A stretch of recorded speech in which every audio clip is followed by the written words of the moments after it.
ఎందుకంటే వాళ్ళ యాక్టివిటీస్ అంత టూ మచ్ అయిపోయాను. చూడు వెంకటరెడ్డి గారు, ఇది నా లిమిట్స్. వాళ్ళని ఆల్మోస్ట్ ఇంకా నా కస్టడీలో తీసేసుకున్నాను నేను. నీకు కనుక అంత ఆలోచన ఉంటే నువ్వు నీ వైపు తీసుకెళ్ళి నువ్వు 2 టౌన్ లిమిట్స్లో నువ్వు కాల్చుకో. యాజ్ ఇట్ ఈస్గా నేను అరెస్ట్ చేసేస్తాను, రిమాండ్ పంపిస్తాను, కేసులు తీసి ఇంకా జరగదు ఇన్సిడెంట్ అంటూ అని చెప్పాను. ఏమయ్యా మరి కలెక్టర్ గారు చెప్పారా, ఎస్పీ గారు చెప్పి నన్ను పంపించారు, అంతా ఏఆర్ వచ్చారు అని. వాళ్ళు రాగానే ఏముంది సార్, అనవసరంగా వాళ్ళు నిలబెట్టి ఉంటే కాల్చడం కాదు, వాళ్ళు ఏదైనా యాక్షన్లో ఉంటే మనం కూడా కాల్చవచ్చు. వాళ్ళ దగ్గర పోయి వరే మనందరినీ సరెండర్ అయిపోండి అని చెప్పి టపటపా అని చెప్పి వెపన్స్ అన్నీ పారేయండి మీరు, ఉంటే పెద్ద కేసు అవుతుందని చెప్పి లారీ ఎక్కించేసాం. 50-60 మంది వచ్చారు. అందరినీ తీసుకొని తాలూకా పోలీస్ స్టేషన్లో లాకప్లో పెట్టాను, బయట పెట్టాం కూర్చుని. ఏం అర్థం కావడం లేదు, ఎందుకు జరుగుతున్నది అని చెప్పేసి అని. ఎవరంటే కటార్ కృష్ణ వాడు పిలిచారు సార్, అందుకని వచ్చామని చెప్పి కొంతమంది వీక్లింగ్స్ ఉంటారుగా వాళ్ళు చెప్పారు. అప్పటికి సాయంత్రం అయింది, గనగన మండిపోతున్నది. ముందు రోజంతా బందోబస్తు అది అని చెప్పి మఫ్టీలో వచ్చి పోలీస్ స్టేషన్కు చెప్పు తీసుకొని కటార్ కృష్ణను పట్ట పట్ట పట్ట పట్ట పట్ట కొట్టేస్తే జైల్లో ఉండే వాళ్ళందరూ ఓ అని అరుపులు. లాకప్లో ఉన్న వాళ్ళంతా అరెస్టెడ్ బ్రదర్స్ వాళ్ళు చేసేటప్పటికి మ్యాజిస్ట్రేట్ గారికి ఫోను. మ్యాజిస్ట్రేట్ గారు వస్తుంటే జిల్లా జడ్జి, నేను ఎస్పీకి చెప్పాను, ఎస్పీ గారు జిల్లా జడ్జి చెప్పారు. నో మెర్సీ అబౌట్ దెమ్ అని ఆయన.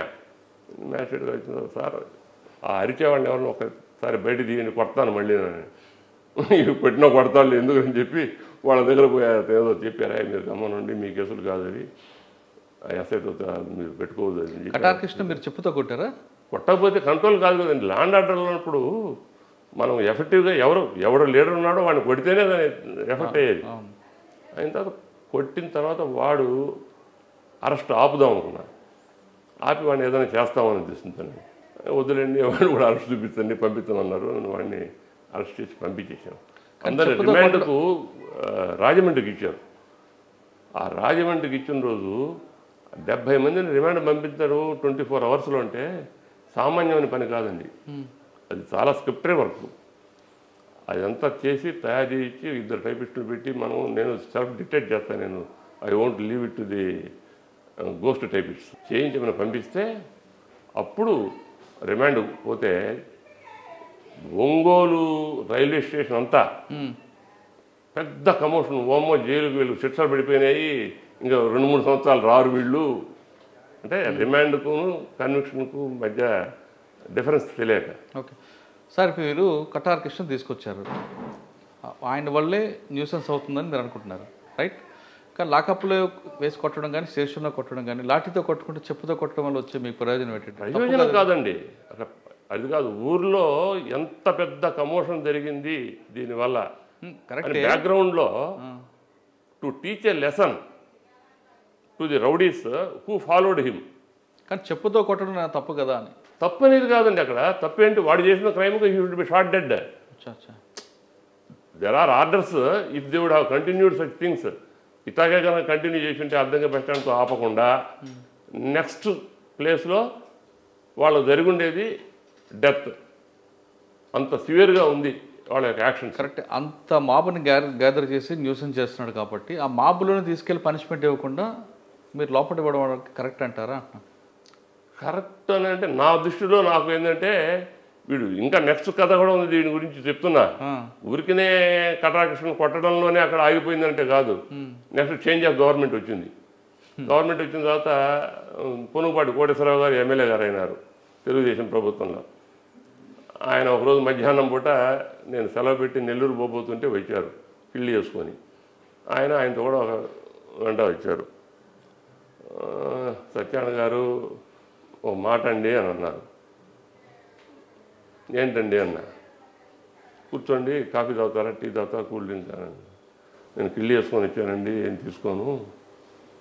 కటారి కృష్ణ ఉన్నాడు కదండి, వాడు కొద్దిగా మా పార్టీకి బాగా చేశాడు, వాడు మీరంటే భయపడుతున్నారండి, వాడు నిన్ను జైలు పంపిస్తాడాయా, ఏంది వాడికి సపోర్ట్ చేస్తావు నువ్వు అని కాస్త హైట్ అంతా కొంచెం వాడు బయట ఉండి వింటున్నాడు. వాడు ఏంద్రా బాబు వీడి దగ్గరికి వస్తే వాడి దగ్గర నా పరుగు తీస్తున్నాడు అంటే, సార్ వాడిని తీసుకొని వచ్చాను సార్, కొద్దిగా చిన్నగా మాట్లాడండి సార్.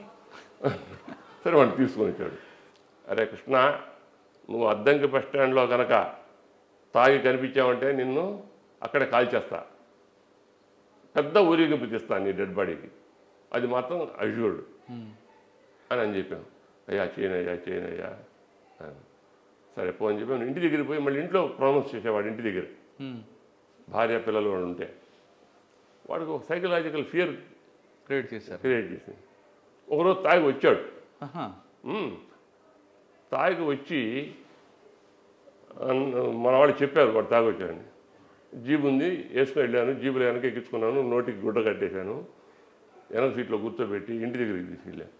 ఏమ్మాయి కృష్ణ ఉన్నాడా ఇంట్లో అని అడిగా. లేరు సార్ అన్నాడు. మరి తాగి అద్దంగా పెట్టడానికి ఏమన్నా పోయినాడా? ఎస్ఐ ఏదో చెప్పాడుగా మీకు, ఏదో ఆ కార్యక్రమం అయిపోయినట్టుంది అంటే మనం ఎస్ఐ అని తెలియకుండా చెప్పి మాట్లాడాం. ఓ అన్నాడు. బాడీ వచ్చేస్తున్నదేమ్మా, లారీ మాట్లాడండి, పూలు అవన్నీ డెకరేట్ చేయండి, ఊరేగింపు చేయాలా, అది ఇంకా వాళ్ళ అమ్మ పిల్లలు ఓ అంటే పెద్దగా ఏడుస్తూ, అంటే కటారు కృష్ణను ఎస్ఐ గారు షూట్ చేసేసారు అని. వాడు మాట్లాడడానికి లేదుగా, నోటి గుడ్డ కట్టేసిండు. అంత ఫియర్ వాళ్ళకి కైలు చేసిన తర్వాత వాడిని చిన్నగా దింపి ఇంట్లో పంపించాం. వాడు పిల్లి మాది లోపలికి పోయి ఇంకా బయటికి రాలే. ఇంతకంటే ముందు ఇన్సిడెంట్ ఏంటంటే వాడు జైలు నుంచి బయటికి రాగానే, రే నిన్ను చంపుతావు, రారా నువ్వు, నీకు దమ్ముంటే రా అద్దంకి బస్ స్టాండ్, ఇప్పుడు ఈరోజే వస్తా సెకండ్ షోకు, I will come to Addanki bus stand. నేను నా మిస్సెస్ని తీసుకొని మోటార్ సైకిల్ వేసుకొని సెకండ్ షోకి వెళ్ళి రివాల్వర్ లోడ్ చేసుకొని తులసిరామ్ థియేటర్లో కూర్చున్నాం. ఆ రివాల్వర్ లోడ్ చేసేటప్పుడు బయట లోపలికి పోయేటప్పుడు స్టేషన్ నుంచి రివాల్వర్ తెచ్చారు. మన దగ్గర ఎప్పుడు ఉండేది కాదు. బీట్ వాళ్ళు లోడ్ చేసేది చూసి ఎవరు చెప్పారు. అందుకని వాడు ఈ సామాన్యంగా లేడు, రివాల్వర్తో కాల్చేటట్టున్నాడు అనుకొని తప్పుకున్నాడు. అందుకని ఎట్లా ఉంటుందంటే మనిషికి, పోలీస్ ఆఫీసర్కు క్రిమినల్కు మధ్య ఒక తెలియనటువంటి వార్ జరుగుతూ ఉంటుంది. దీంట్లో ఎవరు విన్ అవుతారంటే వాడే మళ్ళీ కానిస్టేబుల్ని చంపాడు. మనం కనుక కాంప్లిసెంట్గా ఉన్నామనుకోండి క్రిమినల్ తోటి, వాడు మనం ఓవర్ పవర్ చేస్తాడు, మనం ఓవర్ పవర్ చేస్తుంటే వాడు తగ్గుతాడు. అందుకని అదే చెప్పాడు ఒకసారి ఎంవి కృష్ణారావు గారు విజయవాడ చెప్పాడు మీటింగ్లో, క్రిమినల్ను కనుక మనం కనుక కొడితే, నేను హైదరాబాద్లో ఒక పార్టీకి పోతే ఓవైసీ గారు ఇచ్చారు, వాడు నా చేయి పట్టుకొని కిస్ చేసి, సార్ మీరు నన్ను కొట్టారు సార్ అని చెప్పాను అన్నాడు వాడు పెద్ద రౌడీ. అందుకని మనం రియల్ క్రిమినల్ కనుక కొడితే criminal will also respect you, అంతేగాని నువ్వు క్రిమినల్ కొట్టకపోతే పోలీసుని కాదయ్యా ఇది అని ఆ మీటింగ్లో అందరికీ కొద్దిగా కురు బిగించారు. అంటే ఎవరు కర్ర ఆడితం లేదు విజయవాడలో అనేటువంటి పద్ధతిలో ఆయన చెప్తూ